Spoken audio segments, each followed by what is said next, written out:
Matt McLain's debut showed us a glimpse of what he could be for the future, and the Reds wasted no time making another call-up. We'll tell you who is next on today's Locked On Reds. You are Locked On Reds, your daily Cincinnati Reds podcast, part of the Locked On Podcast Network, your team every day. You are Locked On Reds. Thanks for making Locked On Reds your first listen of the day. We are part of the Locked On Podcast Network, and we are free and available on all platforms. I'm Stephen Offenbaker, and he's Jeff Carr, and we are diehard baseball fans. We have a passion for the Cincinnati Reds. We have taken our love of the game, our passion for baseball, and turned that passion into information for you.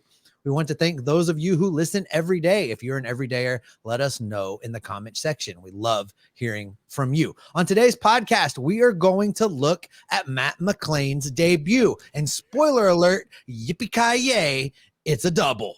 We're going to discuss what are the reasonable expectations for him moving forward. Hunter Greene struggled last night, and I'm going to ask Jeff if we should be worried or if it was the Coors effect. And I'm not talking about a happy hour.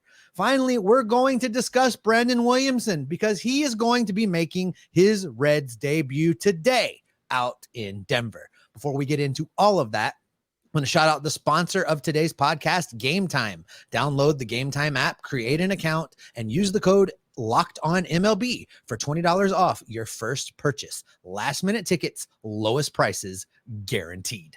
All right, speaking of guarantees, excitement was guaranteed last night watching the Reds game because Matt McLain made his debut, Jeff. Yeah, buddy, come out to the coast. We'll have a few laughs. He had a hit, he had a walk, and he scored twice. A very nice debut for him. And one of my favorite stats, something I was looking at StatCast during the game on this one, Steve, he put four balls in play, and he had 3 swings and misses. He had more balls in plays than swings and misses.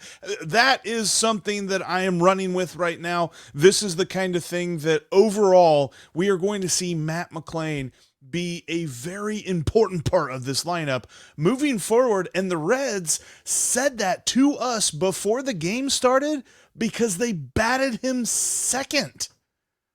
You know, you and I talked about that we wanted to see him down around 7, take the pressure off, keep it easy on him, let him ease his way into this thing.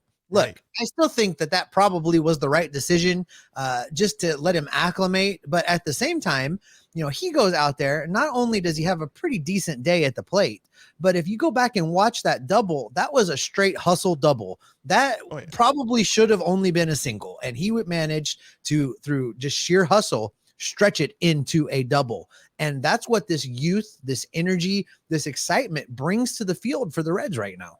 Well, and it was something that he told you, and it was in the clip that we played from your conversation with him last year while he was down in Chattanooga, but he just wants to win. His main mentality is, what can I do to help my team win? And in his post-game comments after the Reds lost to Colorado, he really had some illuminating, just a couple of quick thoughts about the double and then also about the walk that he took in the 9th inning. And I think it shows why the Reds are so ready to put him at the top of the lineup. Yeah, they were playing me over, and he kind of had to go a ways to get the ball, and I thought I could get in there the whole way. I was just trying to get on base any way I could. He threw 4 balls, and I got on base, but I was just trying to get on base because I know we were down 2, and I just need to get on base because home run would tie it up. Short, sweet, do the point, do what you need to do, and get out of there. That's what Matt McLain brings to this team. So a realistic question that we need to ask, Jeff, is we have a tendency to really want to get caught up in the hype of these young guys and what they bring to the field. And by we, I mean all of us that support this team, not just you and I. But what is reasonable for us to expect from Matt McLain moving forward? What can we be looking at as far as what he's going to be able to contribute, what he's going to be able to do during his time in the lineup, how much he's going to be in the lineup for that matter?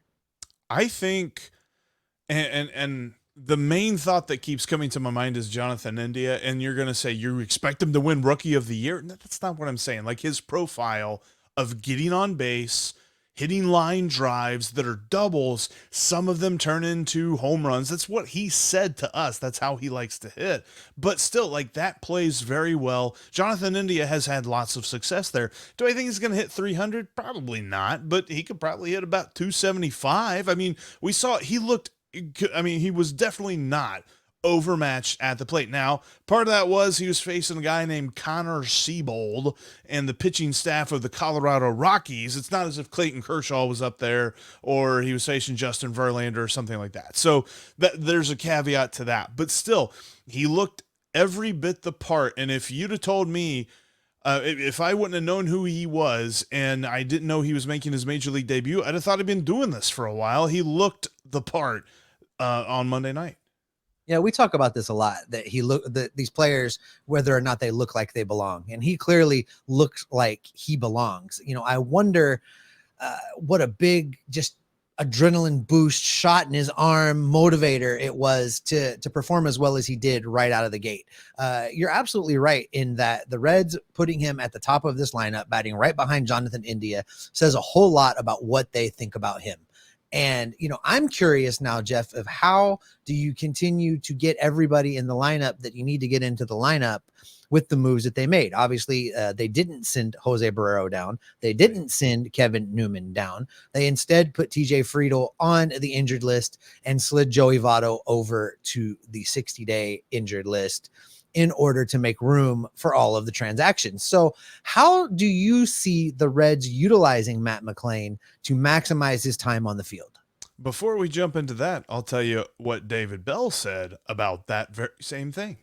He's going to play a lot. I mean, there's no way we would bring him here if, you know, the plan wasn't for him to play a lot and you know, that it was determined that he was ready for that. So he's going to play short quite a bit. Obviously, he can play second base too. And with the DH, we still have to keep everybody involved, keep everyone playing. But Matt's he's gonna get a lot of playing time. I almost wonder, Steve, and this is something that we've considered quite a bit here as we look at the guys who should be called up here soon. If they're not already working out in their minds, okay, yeah, he's going to play some shortstop for a little bit here, but Ellie De La Cruz is coming up here next, and we know that Matt McLain can play some second base, so we're getting ourselves ready for that, where maybe Jonathan India plays more DH, Jonathan India plays maybe left field or something like that. I mean, that's not what David Bell said in that clip, but what David Bell was saying is that they're like, Matt McLain is going to play just about every day as he could possibly play, and that probably doesn't necessarily include shortstop every single day. Yeah, I foresee him moving back and forth between shortstop and second base. Listen, it prolongs Jonathan India's ability to be a potent hitter by putting him at DH some. You know, it keeps his legs fresher. It keeps him from not being tired. I don't care if we ever see Kevin Newman again. It doesn't matter to me. If listen, David Bell, if you're listening, and we know you do, we don't need you to work Kevin Newman into the rotation. Don't care. I would like for them to get Jose Barrero some at bats, and I think those at bats should come in center field. We talked about this yesterday. I think that he still has some time to prove that he can be valuable, even if it's just in a utility role player type of position for this team. I want to see them give him some opportunities to work on that. But for Matt McLain, Jeff, I'm with David Bell. He needs to be out there nearly every day.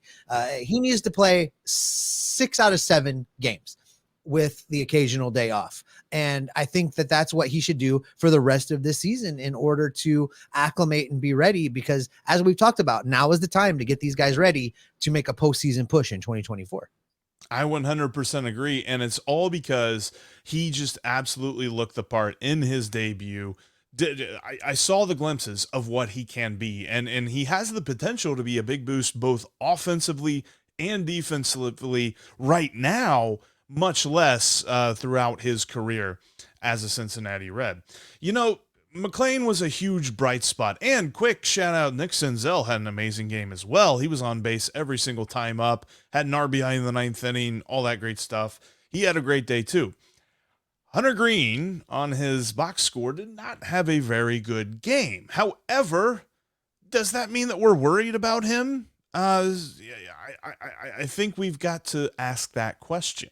That's what we're going to do coming up next. Before we get into that, though, I want to tell you about one of our sponsors today, and that is Game Time. Download the Game Time app today and get yourself the best way of getting last second tickets. I always tell people, they ask me, they're like, how do you get your Reds tickets? It's through the Game Time app. You can get Game Time tickets literally as you pull up to the ballpark. They've got the best last second deals out there, so much so that they guarantee it. If you find a ticket in your same row, your same section, for a better price on a different app, they're going to credit you 110% of the difference. So you can shop on the Game Time app for your next ticket with some sort of good feelings about that. Game Time is amazing. Whether you're going to a Reds game or if you're going to a concert or maybe you're going to the Aronoff Center, some sort of play that's going on there, they've got tickets to all of that great stuff, including comedy acts as well.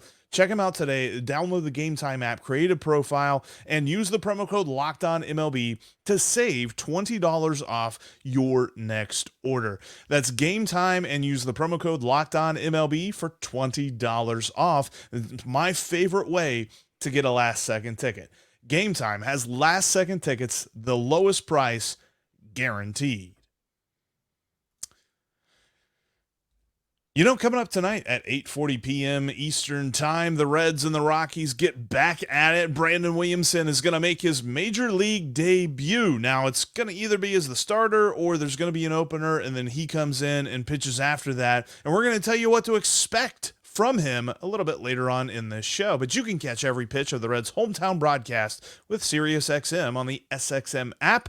Just search Reds. And thanks as always for making Locked On Reds your first listen every day. Every dayers tomorrow on the show. How will Brandon Williamson begin his career? We're going to give you a preview a little bit later on in today's show, and we're going to recap and overreact and lose our minds about what his first start actually looks like. And speaking about reacting and overreacting and losing our minds, are we worried about Hunter Greene, Steve? Because I saw a lot of people on Twitter seem to be worried / starting to believe that they think they know anything about this guy.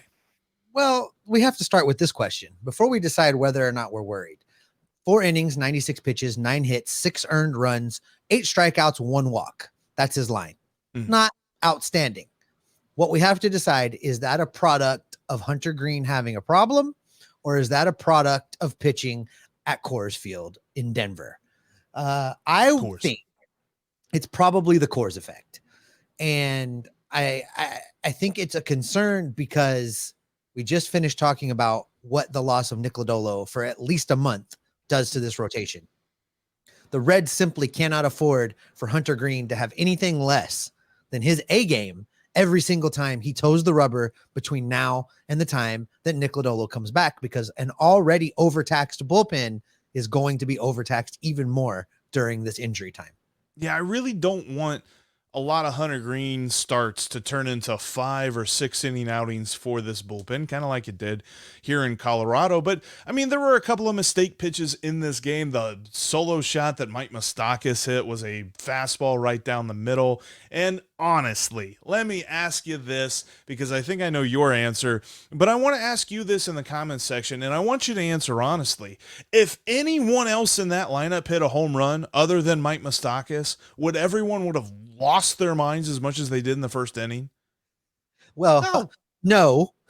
I think this is a direct response to me trying to find a way to change my number 9 Moustakas jersey to a McLain jersey. You know, I was working on that today. You saw me in the group chat trying to figure out how to do that. Someone must have told Mike Moustakas, because he had some opinions about me swapping him out for McLain. Right. And look, I just look at this and I say, okay, a couple of mistake pitches, sure, but there are few pitchers that have great numbers at Coors Field. I mean, Hunter is not Clayton Kershaw. He is not Justin Verlander. He's not there yet. And he's 23 years old. Let's give him a little bit of a break here. Okay, the line, 4 innings, 96 pitches thrown. He had 9 hits allowed with 6 earned runs. He did have 8 strikeouts, and he only had 1 walk. The things he could control, he was pretty phenomenal at controlling. And let's also look at this too, because the mistake pitch he threw to Moustakas was right down the middle. Charlie Blackmon hit a triple that scored 2 runs a little bit later on. I think it was in the 3rd inning.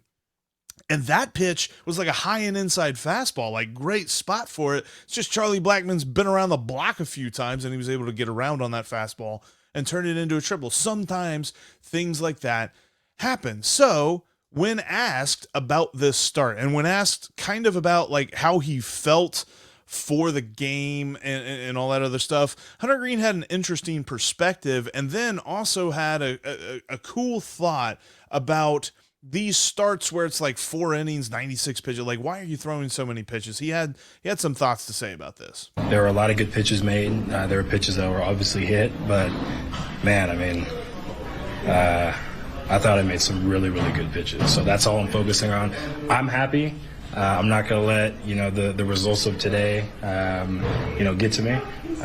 A lot of great things from today. So, like I said, the line doesn't look like that, doesn't show that, but for me and I think the staff, a lot of positive. Yes, it's been tough in some innings. I feel like I've executed like on corners and I haven't got them, and there's times where I definitely haven't executed that pitch in the corner. It's been like, it looks like an inch off and it's just not in the zone.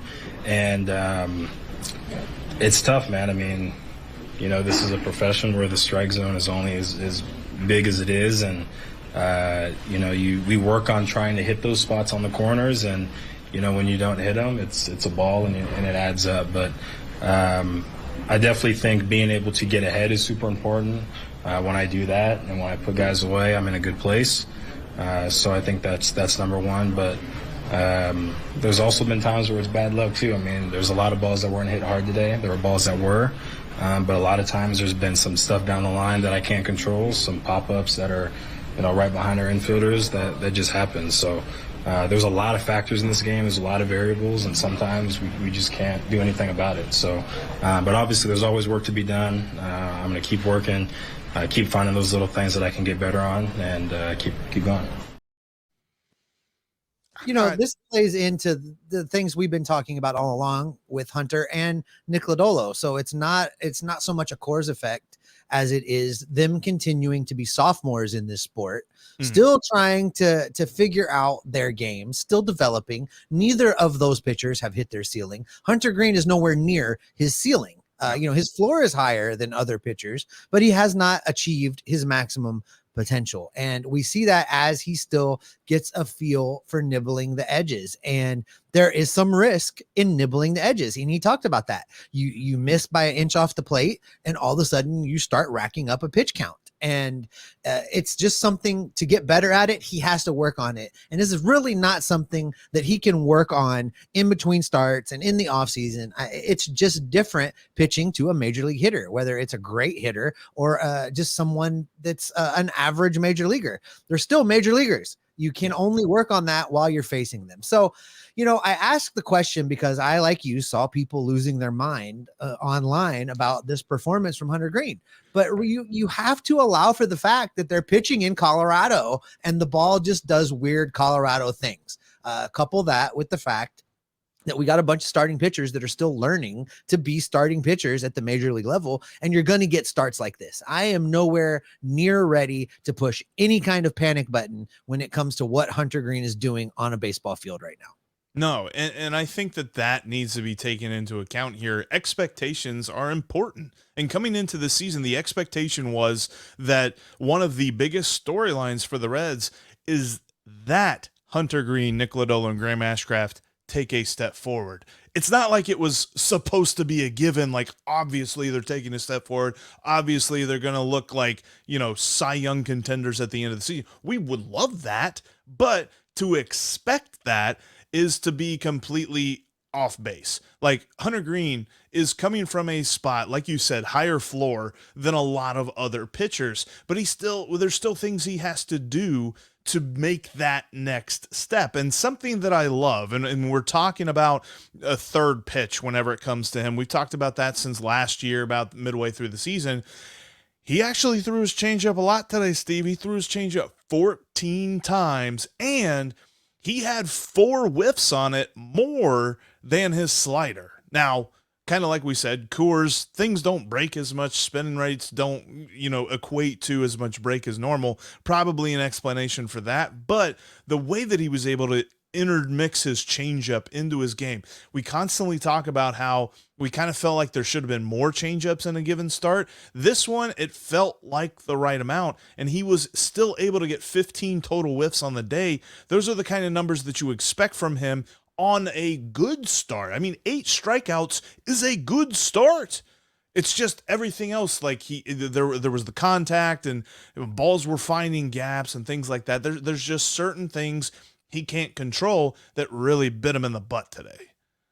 Keep that pitch selection in mind, Jeff, because we're going to circle back into that conversation coming up here in a couple minutes when we get into the final segment of the show, talking about another rookie making their debut. But Hunter Greene wasn't the only guy to toe the rubber today. Lucas Sims gets into the game, finally gives up a run. I mean, should we panic on Lucas Sims? Oh my God. Run. No, oh my no, God. no. No, it's just Coors. It's Coors. Buck Farmer gave up a home run. Who hit that home run? Brendan Doyle. You're making up that name. That's not a real person. I just think it's Farmer gives up a homer to a guy named Doyle. Like that sounds like like a Green Acres episode or something. Ben Lively gets into this game, Jeff. He looked pretty solid. He did give up a run, but pitched 2 1/3 innings. That helps this bullpen. He's stretched out more than some of the other guys, and coming up recently from AAA, his arm, I think, is probably just a little bit more fresh than the rest of the guys on the roster.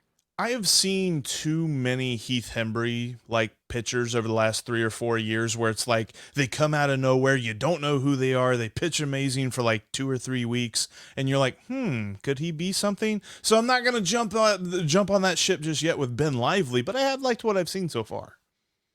Well, here's the bottom line, Jeff. With Nick Lodolo out for the foreseeable future, the Reds can't afford for Hunter Greene to not have his A game. I said that up earlier in the segment. Hunter Greene's going to have to continue to figure out how to get better each start because the bullpen can't handle much more. And I believe in Hunter Greene, and I have faith that outside of Denver, he's going to get it done.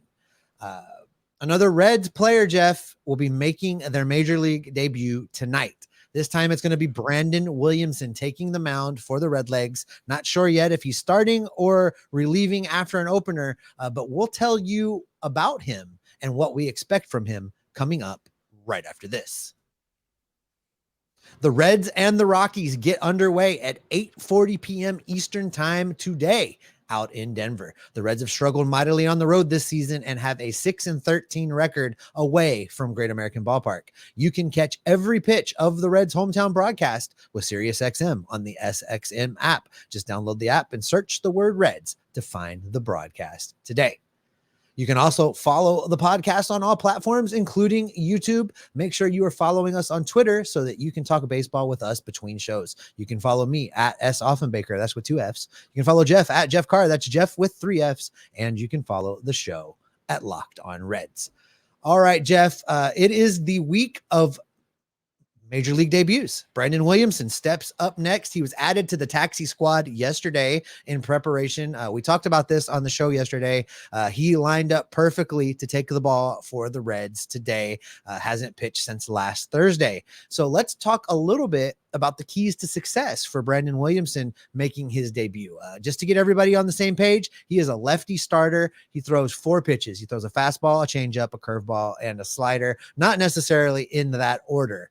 What does Williamson need to do to have a successful start for the Redlegs out in Colorado? You're muted. He needs to take a page out of Graham Ashcraft's book and kind of learn how to limit the damage surrounding walks. The hardest part is going to be, like, we couldn't just say just limit the walks, because if you look at his stats, and we talked about Brandon Williamson and his performances so far at AAA this year, he's got a lot of them. And it's a little bit concerning the rate at which he walks guys. But with that being the case, I mean, Graham Ashcraft also kind of has a little bit of a high walk rate right now, and he's kind of been able to pitch around it, which means that like some different peripheral stats like FIP and XFIP don't love his numbers moving forward. But as long as he can pitch around those walks and be okay, then he still has good outings and he still keeps his team in the ball game. That's really all I want from Brandon Williamson in this. Like, I kind of thought if Hunter Greene had stopped, because he gave up a couple of more runs there in the fourth inning that he pitched. If Hunter Greene had stopped at 4 runs, the Reds would have won this game. If we're looking at 4 or 5 runs allowed from Brandon Williamson today, that's all I'm really looking for out of him. I don't want him to come in and think, I got to keep this shutout. I got to keep it clean. I got to keep the scoreboard completely empty here in Coors, which most pitchers don't do. And I just want him to pitch and kind of do what he's done. This is something that he talked about in his most recent games that have led to this call-up and kind of how he changed his mentality a little bit. I really just attacked. I let it all go. I didn't feel like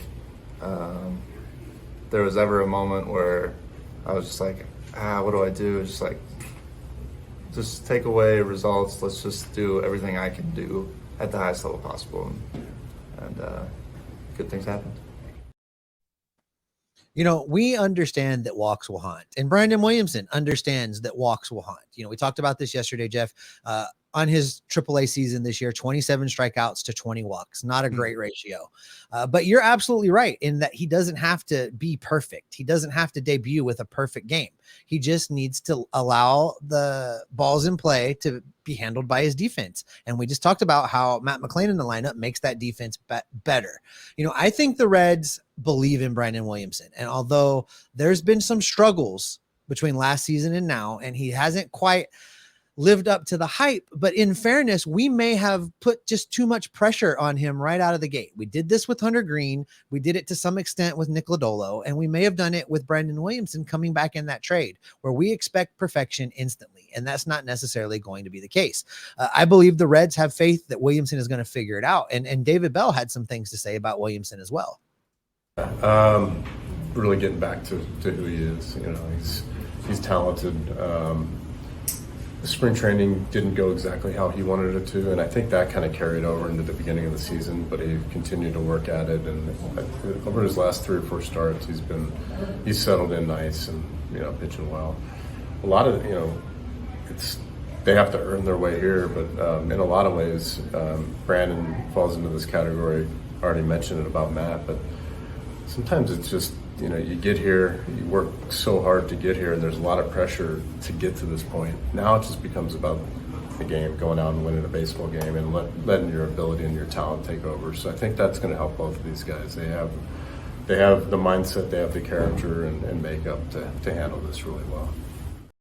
And I think David Bell kind of said what you're saying, Steve, is that he struggles a little bit there to begin this year, to begin the spring training. He's seen what CES, he's seen what Matt McLain are doing. These guys that he knows, he's pretty much gonna be paired with as far as call-ups are concerned. And he's like, well, why am I not playing to that level right now in my position? Why am I not pitching so well? I know that there's a ton of expectations on me. And I don't have this clipped for us to show, but in his conversation about being called up for his major league debut, he was asked if he expected this, and he was talking about it, and he's just like, I kind of did that, and I kind of got burned by it, so I learned to just, do my thing, and eventually it's going to happen, and I'm not going to worry about the timing. So I almost wonder if he thought he was going to make the opening day roster, and then whenever he didn't, it just did something to his head. Like, I could see that being a little bit of the explanation for why he had some really bad outings to begin this season. Obviously, you don't want to explain those away. There's no excuse for that sort of play, but at the same time, they're human beings too. Like, if we think about this like a job, like, sure, everybody goes into different jobs readily equipped to do them a little bit better than some, but everybody learns on the job and grows into them the more that they do them. So I really think that people need to kind of temper their expectations as Brandon Williamson begins his major league career today. Well, and that is a huge point that you just made as far as tempering expectations. Brandon Williamson is making his debut at Coors Field in Denver. Yeah. We're all going to have to collectively take a step back and be realistic about what to expect. Brandon Williamson is going to have to make this debut and pitch differently than he would pitch in any other ballpark anywhere. He's going to have to come into this game understanding that the breaking balls aren't going to, break like he expects. They're just not going to move. He's going to have to trust himself and stay away from the heart of the plate. He's going to have to be strategic in the location of his fastball, and he's going to have to be unafraid to go to that changeup. You're not going to keep hitters off balance in Denver by going to the breaking stuff. You're going to do it with the fastball changeup combination. And that's not how he pitches. That's not really how anybody pitches at the major league level anymore. So he's going to have to change his approach and change his mindset, all while incorporating in the nerves of pitching at the major leagues for the first time. By the way, kid, you've been working your whole life for this. Here you go. Have some fun. You're doing it in the worst place possible to do it. Like, that's the funniest, comparison here between Matt McLain and Brandon Williamson, is that Matt McLain couldn't have been a better situation for him to make his debut.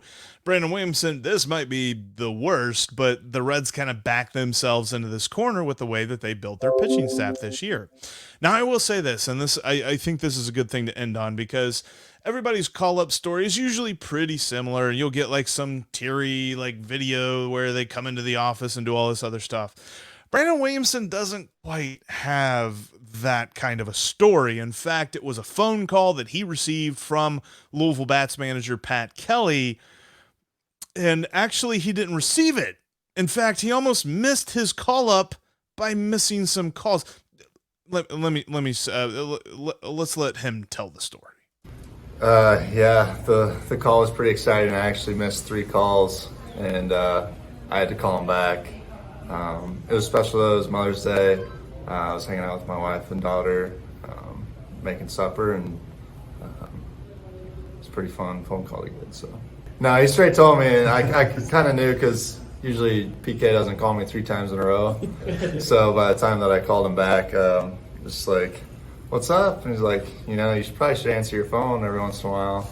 I didn't even notice. It was probably like an hour later, and because I was just like, put the phone away and hang out, and I saw 3 missed calls. And he left me 2 voicemails. One was nice. One was like, "Answer your phone," and called him back. I mean, you gotta love that. How do you miss your call? Like, we always saw, like, hey, somebody gets the call today. He almost didn't get the call because he just didn't pick up his phone. Pat Kelly is notorious for, trying to be creative and mess with these guys when they get called up. And I just wonder if at that point, Pat Kelly should have just been like, we were going to send you to Denver to play for the Reds, but you wouldn't answer your phone. So we sent Levi or whoever else, right? Well, and the irony of it all is the guy he's facing is Chase Anderson. And they were talking about it on the pregame show for the Reds radio broadcast. They're just like, yeah, the Rockies had an injury to their pitching staff too, and they literally signed Chase Anderson like yesterday. So who knows, if the Rockies didn't sign Chase Anderson, then maybe the Reds bring him back and he's starting on Tuesday. So it's all this kind of this funniness. It's like, if they called Chase Anderson before they called Brandon Williamson, then he actually would have picked up. It's the juxtaposition of that is hilarious to me. All right. Well, listen, before we get out of here, don't forget, you can catch every pitch of Brandon Williamson's debut on the Reds hometown broadcast with SiriusXM on the SXM app. Just download the app and search the word Reds. And that's going to do it for us here today. Thanks so much for making Locked On Reds your first listen every single day. Every day is coming up tomorrow. We are going to react to what Brandon Williamson does on the mound, and we're going to react hopefully to the Reds not sending him back down right after the game, because I'd like to see him stay up here. And I think that the Reds, basically at this point, the Reds are going to have to, because they just don't have anybody else to fill out the rotation at this point. But hopefully that will be the case as he begins his major league career and he grows into what we hope is the Reds' like number 3 or 4 starter, as what we are looking forward to with Brandon Williamson. But that's going to do it for us here today. Thank you so much for checking out the Locked On Reds podcast. Make sure that you are subscribed on YouTube and you have the bell clicked to be notified whenever we have some new content for you, and you're following us on your favorite podcast app, because we are part of the Locked On Podcast Network, your team every day. And Steve, what can people expect from you and me, by the way? Well, they can expect you and I to break down this start and every other start the rest of the season, follow the transactions, follow the rumors, bring all that information back right here to keep everyone locked on Reds every single day. You think he was worried about his minutes? They don't track minutes anymore.